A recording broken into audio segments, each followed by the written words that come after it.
पूरे देश के अंदर ही हम लोग देख रहे हैं कि किस तरह से झूठे केसेस लगा लगा के विपक्ष के नेताओं को, पार्टियों को, विपक्षी लोगों को एक तरह से निष्क्रिय करने की कोशिश की जा रही है, डराने की कोशिश की जा रही है।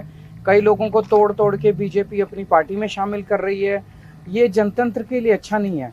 एक तो ये है। दूसरी बड़ी बात जो मैं देख रहा हूँ वो ये कि केवल नेताओं को, विपक्षी नेताओं को टारगेट नहीं किया जा रहा, देश भर में बिजनेसमैन को भी बहुत बुरी तरह से टारगेट किया जा रहा। आज बड़ा दुख होता है कि पिछले 5-7 साल के अंदर लगभग 12-13 लाख हाई नेटवर्थ इंडिविजुअल्स का मतलब जो बहुत अमीर लोग थे, जो देश में इन्वेस्टमेंट करते थे, जो इंडस्ट्री चलाते थे, जो बड़े बड़े व्यापार चलाते थे, हजारों लाखों लोगों को रोजगार देते थे, उन्होंने भारत की नागरिकता छोड़ के विदेशी नागरिकता ले ली है।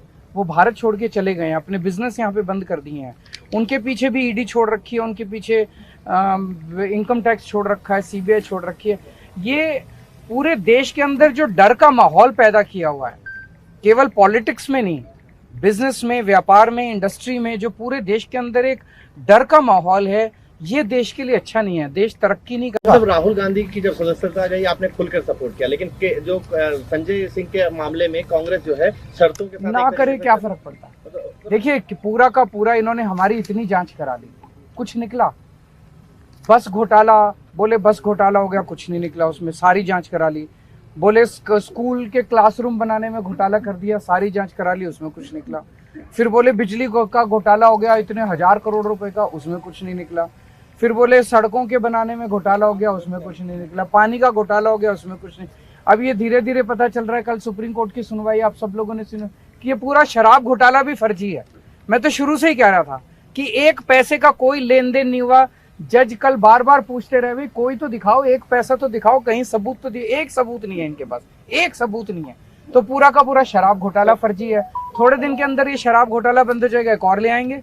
मतलब इनको पूरा टाइम, इनको केवल और केवल लोगों को एजेंसीज में और इन सारी जांचों में उलझा के रखना है। काम ना खुद कुछ काम करेंगे, ना लोगों को कुछ काम करने के लिए। दिल्ली में मैं यही देख रहा हूं कि एक भ्रष्ट सरकार जो आम आदमी पार्टी की है, जिसके उप मुख्यमंत्री, स्वास्थ्य मंत्री से लेकर सांसदों तक जेल में है, जो कभी भ्रष्टाचार मिटाने के नारा देते थे, धरने पर बैठते थे, आज भ्रष्टाचारियों को बचाने के लिए धरने पर बैठे हैं। एक बड़ा बदलाव आपने देखा होगा, राजनीति में आने से पहले अरविंद केजरीवाल जी और आम आदमी पार्टी जब नहीं बनी थी तब उन्होंने कहा था इंडिया अगेंस्ट करप्शन। ये अरविंद केजरीवाल जी उनके साथी कांग्रेस के भ्रष्टाचार के खिलाफ धरने पर बैठते थे।